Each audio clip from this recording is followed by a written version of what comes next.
All right, as you remembered yesterday, we were learning some of the 42 commentaries which were written by the Or HaChaim HaKodesh Rabbi Chaim Ben Attar on this first sentence in our Torah reading, Bechukotai. And we went through about 10 of them, I think. So let's just go. Where's my pointer? Here's my pointer. There you go. So what do we say? Im bechukotai telechu, ve'im b'mitzvotai tishmeru. If you go in my statutes and you keep my commandments, and if you do them, then I'll give the rains in their time, and the earth will give its produce, and etc. Crops will be plenty. Oh. Good. So if you remember what we said yesterday, in Bechukotai means learning the Torah. Why does it say Telechu? That's open to discussion, and that's what the Or HaChaim is dealing with, because the Torah was given to simple. There's a simple meaning, but the simple meaning itself has many facets to it. Remember we learned that yesterday? So there's many facets to the Torah. That was one of the things that he said. So there's what's called Pshat, Remez, Drush. So there's 4 different dimensions of learning of the Torah, the simple meaning, to the Kabbalistic meaning. And each one of them is subdivided into 70. Each one of them is subdivided by people who genuine have fear of God. And God wanted that all of the positive things in the world would be hinted at by the Torah. That's what we learned also in the morning in the Hasidut class, that all the positive things come from God. And all the negative things, that's how we misinterpret what God says. That's how we misinterpret the good. Okay, to the ultimate degree. I mean, life comes from God. Death comes from us.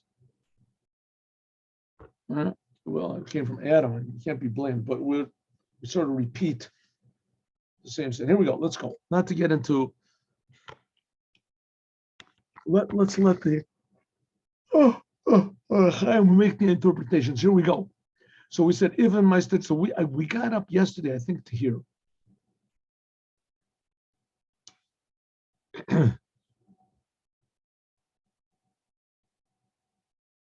No, I think we got up to here. Here we go. Like I said, like this. Oh no, Mar al. Let's say it in this way.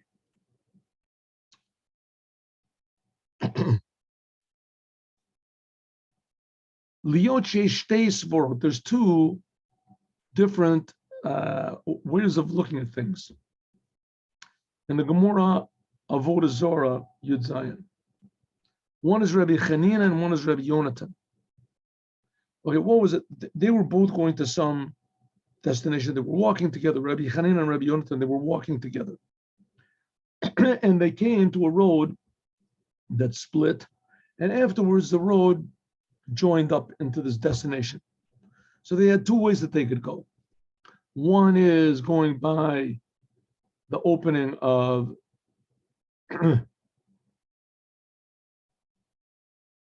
idolatry. Right, there are all sorts of churches and all sorts of idol worship places over there.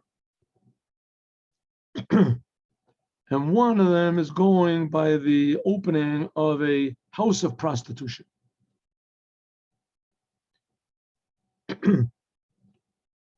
So they said, which one should we go? Both of them are bad, but we got a choice. Which is the lesser of the 2 evils? And in any case, we'll go and we'll hold ourselves back from sin.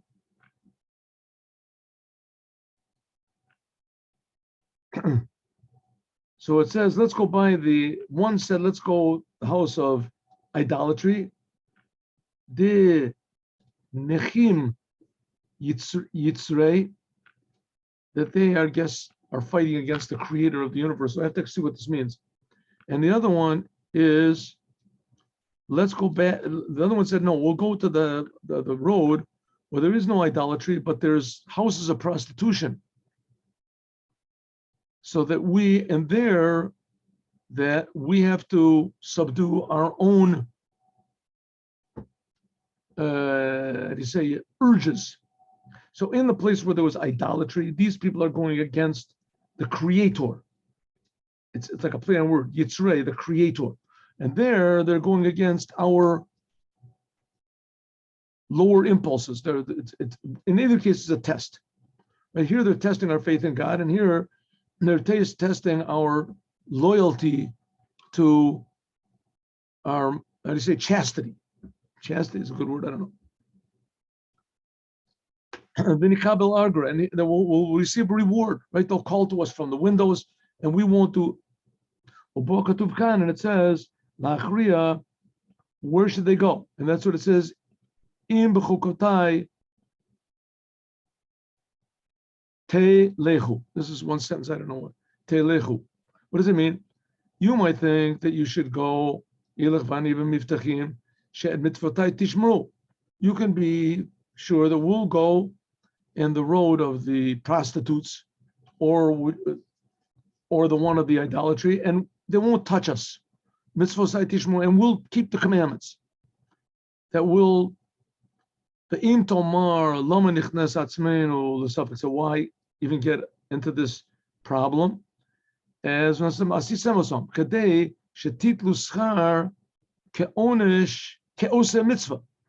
says because, so he says, here, let's look at this. That's mitzvah tishmu. Tishmu is negative. If you hold yourself back from doing a sin, you're given the credit as though you did a commandment. They said, by the road where there's idolatry, that's just going to affect our mind, our thoughts. But if we go by the road where there's prostitutes, that'll affect our actual deeds.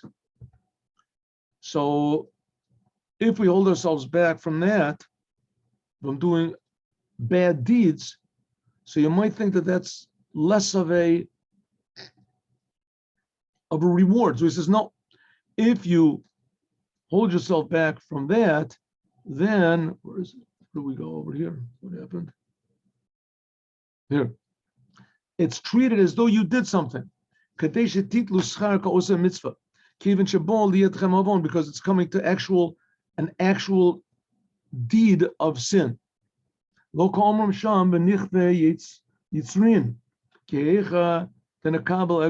receive a reward. In other words, the Rebbe has a speech about this also, where he says that the reason why it's better to go down to the road where there is the house of prostitution and to refrain from doing that is because in a way it's less of a test, because a person that goes down the road where there's houses of idolatry, even though it's not an immediate test that it's tempting you to actually do something, but the atmosphere of the place is defiled, and it puts thoughts of doubts in your faith in God, because after all, idolatry is very successful, and it's much more successful, and there are many more people that believe in idolatry than believe in Judaism. And so it's very, very tempting and very successful. We see the Jewish people, they loved the golden calf. So it's too much of a test. It's too subtle of a test of going the road of idolatry. On the other hand, if they go down, and they have no choice, they have to pick one or the other. So going down the road of prostitution, so the test, true, it's a test, but it's right in front of their eyes, and it's not as subtle a test. And not only that, it doesn't affect the whole atmosphere where they are. It's atmosphere where they are. And the Rebbe said that that's very important to understand, that sometimes there's fellows that sit in the yeshiva, but they're already thinking about going out and making money. When they're in the yeshiva, they're thinking about going and making money. So if so, the whole atmosphere in the yeshiva, they're sitting in the yeshiva, but their atmosphere where they are is not. They've surrounded themselves with these thoughts of other than thinking about God. That's the point. So sometimes the atmosphere, the ambience where you are is of a more detrimental effect on a person than what you actually see with your eyes. Okay, so that's what it means. Va'asi ushmartem tishmaru, that if you do a negative commandment, if you don't do something bad, then va'asitamatam, then God treats it as though you did do, yes, something positive.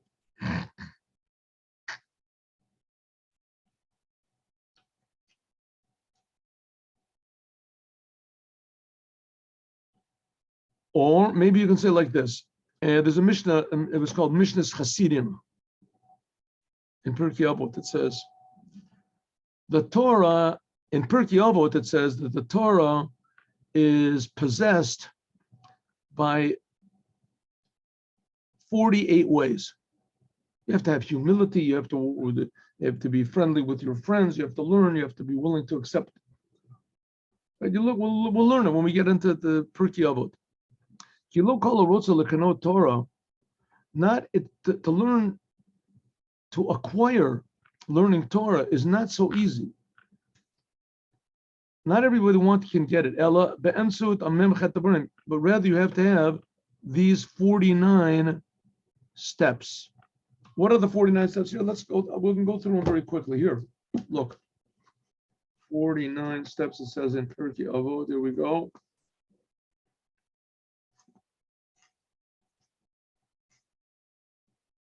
Here, ready? Here, excuse me. Here, where is it?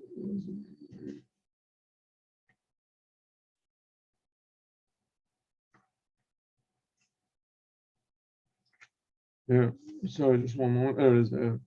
Here it says, you have to learn, you have to listen, you have to explain things clearly, you have to try to understand, you have to have awe of God, you have to have fear of God, you have to have humility, you have to have joy. You have to be pure, you have to be willing to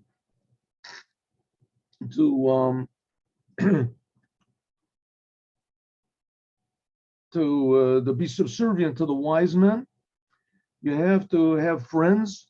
You have to have arguments about the ideas of the Torah. You have to be patient. You have to learn the Torah, the 5 books of Moses. You have to learn the Mishna.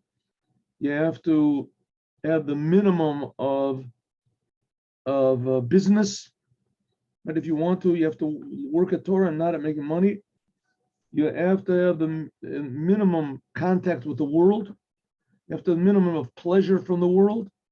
You have to have the minimum of sleep, the minimum of empty words, the minimum of joking around, minimum of joking around. You have to be very patient. You have to have a good heart. You have to have belief in the rabbis.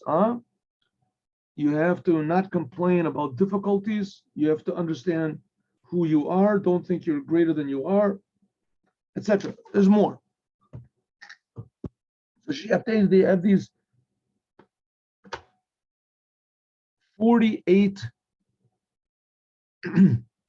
criteria, because not everybody wants to learn Torah, can learn it. But this is what the rabbis say: that if you want to really grasp the Torah, the condition is that that you have to do all of these 48 things and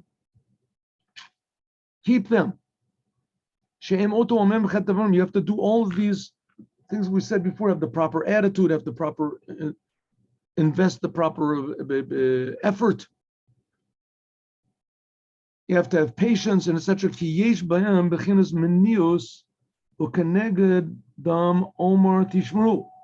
So there are some of these things which require you to refrain from doing things, and some of them are things that you have to do, right? To sit and learn, to ask a lot of questions, etc.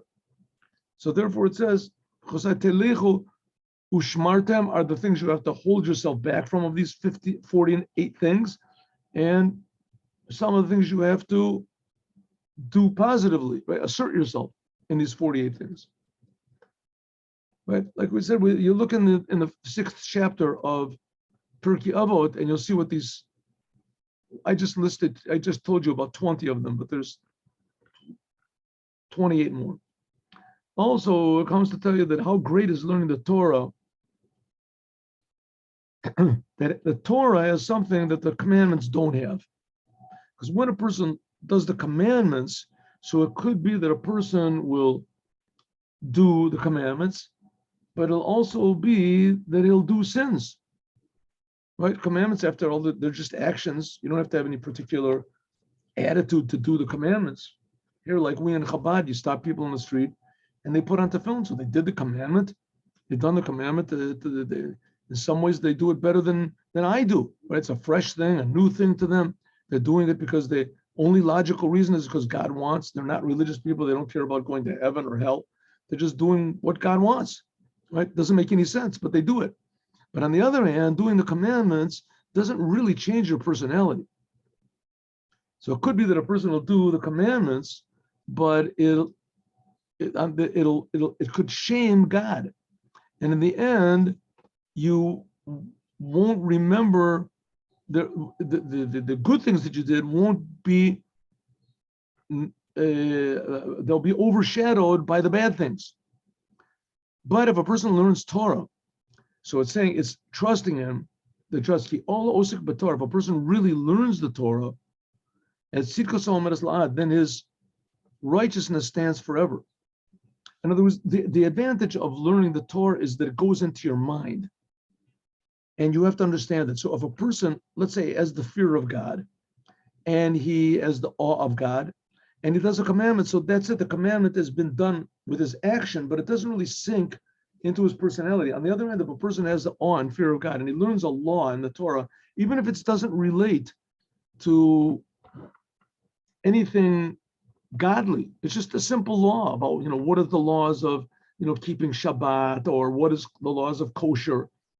But when he learns the law, and if he learns it with the intention that it's the law that it comes from God, so this has a much deeper effect on him.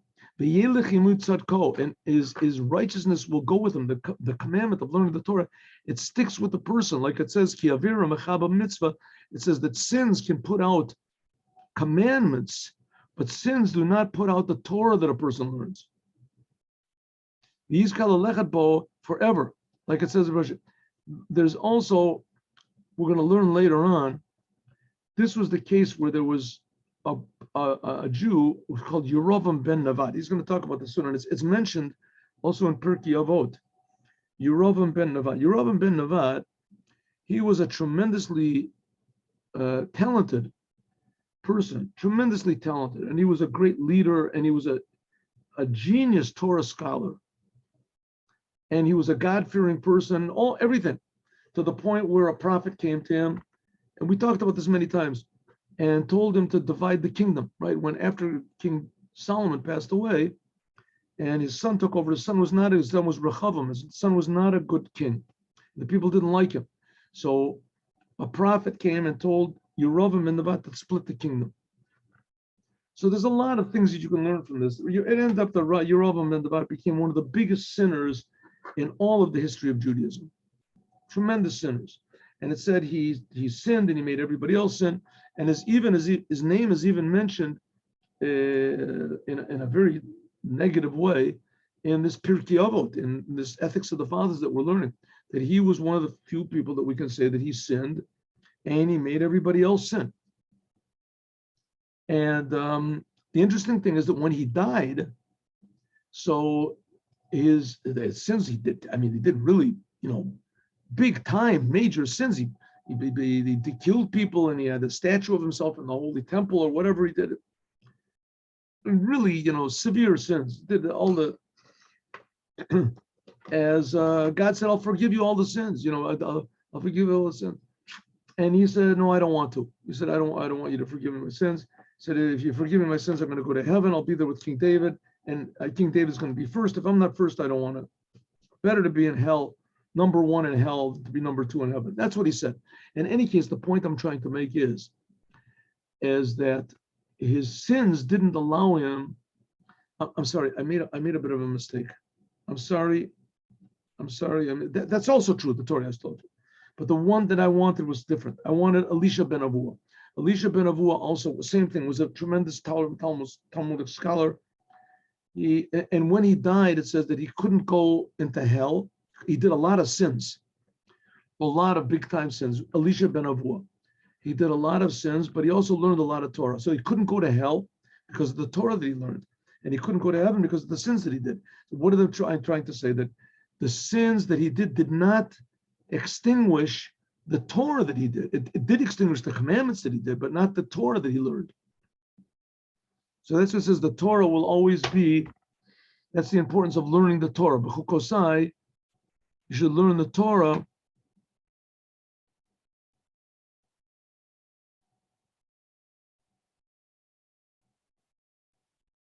and the learning the Torah, the merit of the Torah never goes away. Okay.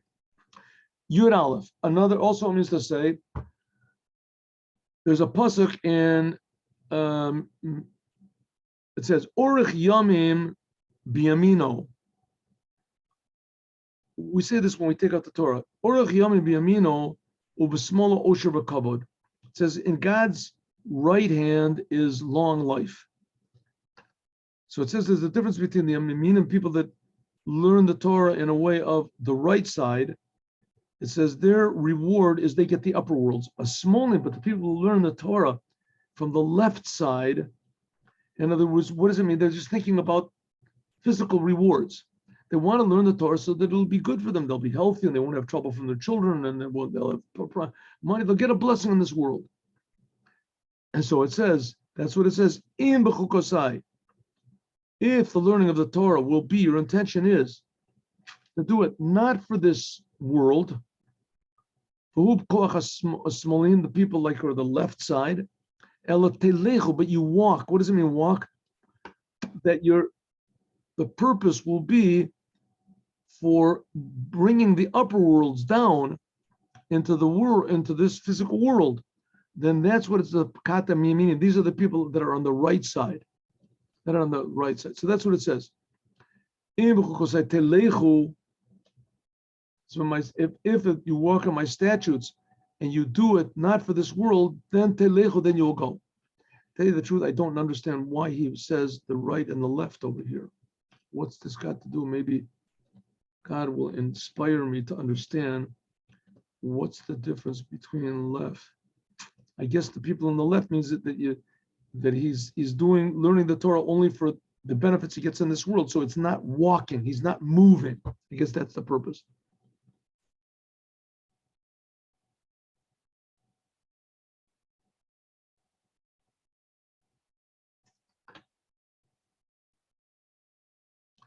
Also, this Torah comes to tell you that, I'm sorry, we did this.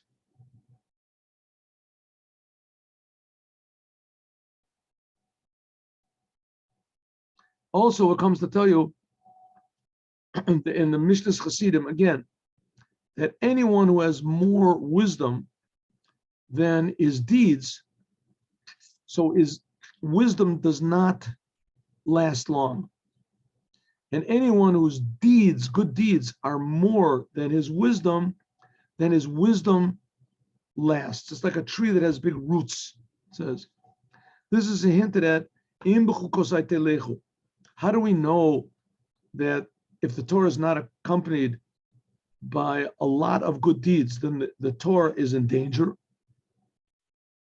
Why? Because true, the Torah has these tremendous values and tremendous, but if it's not grounded in the physical actual deed, so that's what it says, if you learn the Torah, and according to how much you learn the Torah, it will be shmirat, doing the commandments, in order that your wisdom will not be more than your deed. In other words, like a tree that has to have deep roots. If it has deep roots, then it can grow up high, but if not, then not.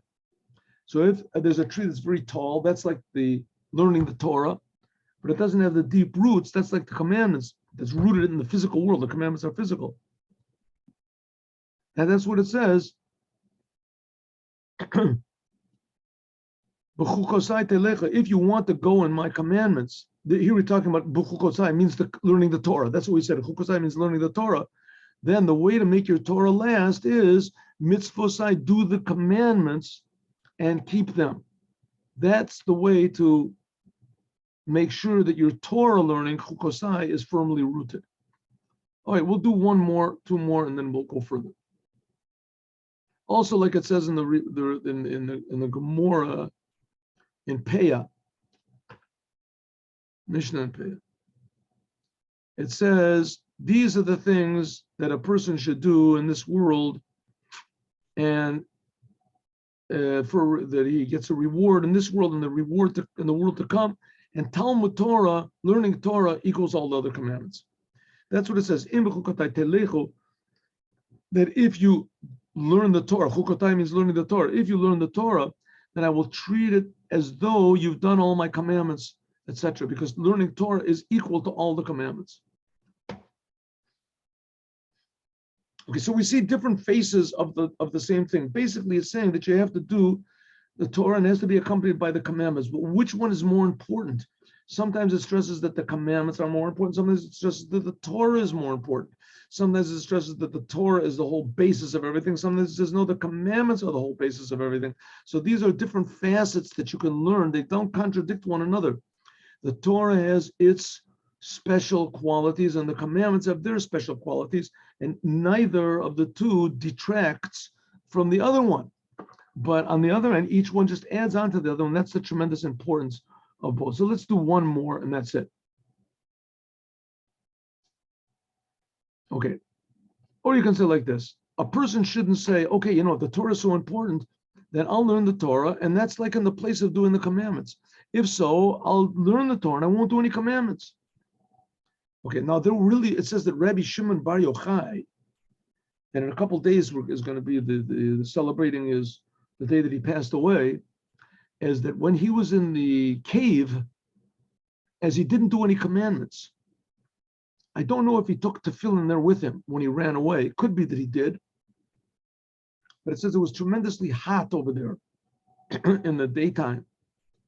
And they had to bury themselves like in sand, whatever, in order to keep cool in this cave. But for sure, he didn't do other commandments. Like they didn't have matzah to eat on Passover. He didn't build a sukkah. And he didn't have a lulav and an etrog. So in their case, they learned the Torah that they learned it was in the place of the commandments because it was impossible for them to do the commandments. So the Torah that he learned it did the same type of unifications with this world and God as the commandments did. So you might think the same thing with me. If Rabbi Shimon did it, I can do it also. So that's what the Torah says. No, that's learning the Torah. But also, ve'ed mitzvotah, you also have to do the commandments. She'em lo tasa, the negative commandments.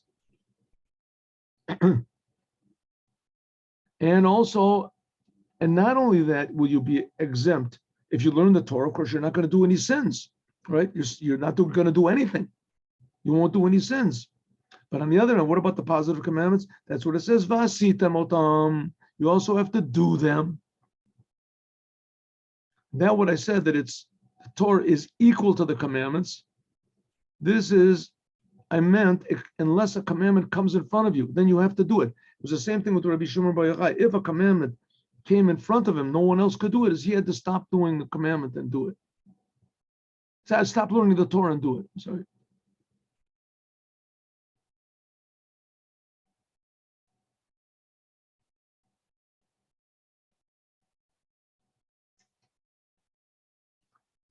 Or let's do one more. Or another, it's forbidden for a person to set out into a journey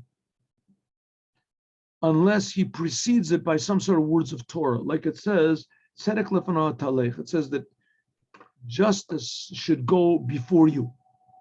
Then, just that's the Torah, and then you put your feet, you start to travel. Look, it says in the Zohar, people that walk and travel together and they don't say words of Torah. It says it says the same thing in Pirkei Avot. It says that they're risking their lives. It says that's what it means. If my learning Torah, you have to walk. When there's learning Torah, then you can go in certainty. Because when a person learns Torah, then is power. How do you say the power, angels, whatever, and the blessings accompany the person.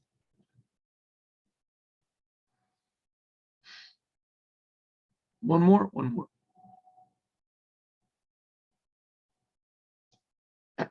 Or maybe we can say like this: a person wants to do a commandment, but he's somehow or other prevented from doing so. Right? He wanted to do a commandment and he lost his tefillin on the plane. He lost his money, so he can't buy a lulav and an esrog. Whatever happened, and he wanted to do the commandment, but he can't. So it says, if he really wants to, then mala alav ke'ilu asa. Then it's treated as though he did it. It says that God joins a good thought with the deed. That's what it says in B'chusay. What does it mean? In the future. Perush, tachshavu lelecha. That if my statutes, you want to go in the future, then tishmru gam ken tachshavu lasot shmira v'asitem otam, and you even took steps to protect yourself and make sure that nothing would prevent you, but nevertheless you are prevented. As malani aleichem keilu asita, I treat you as though you have done the commandment. Oh, here we are. Let's do this. Also, it says like this: God said to Yerovam Ben Navad, Chozer bach. Yerovam Ben Navad, he was the one that sinned and made all the Jewish people sin. Repent. V'ani v'ata ben Yishai netayel b'gan Eden. Me and you and David ben Yishai will be together. Will tayel, will stroll around up in heaven. Up in heaven. And this is pretty amazing. I mean, this shows you the power of repentance. Now, in Judaism, a person does sins, and I mean, he did some pretty heavy sins, but I guess he had somehow or other he could excuse all of them. All the sins that he did. He could find excuses for all of them. And God said, you know what? You just say you're sorry for everything you did, genuinely, and that's it. You're forgiven. I'll find an excuse for everything wrong that you did. And you'll be up in heaven with me and King David. It says, you and me, right? And you and King David will be in heaven. So finally he said to God, one second, who's going to be first? God already said he's going to be first. It says, God said me and you and King David will be in heaven. So he said, who's going to be first? And God said, well, King David's going to be first. I mean, he's my chosen one, And he said, I don't want it. I'm not. That's what the Torah told you. But what was God offering him that we can? It doesn't say you'll be in heaven. It says you will stroll around. The Makubalim, the people who are the Kabbalists, they say that the mystics, Jewish mystics, says that this idea of strolling around in heaven, this is a tremendously high level. This is called shashua. This is called the upper pleasure of God, that there's nothing higher than it. Ashrei enosh yizkelo. Happy is the person that merits to this level. So it says, how can a human being merit to such a high level? That's what it says. Im b'chukosai. It says, by means of my learning Torah. The answer esek Torah, telechu, you can stroll around. You can stroll around in heaven. Hi alicha ne'elemet. This is a walking which is concealed from all humanity. This is what's called the tiyul, what God was offering to Yerovam Ben Navad. And by means of Torah is telechu, you can stroll around in the highest of places. Torah. Okay, pretty interesting. Let's go and learn Pirkei Avot. Tomorrow we'll continue with some of the curses that we'll learn. Here we go. Let's see.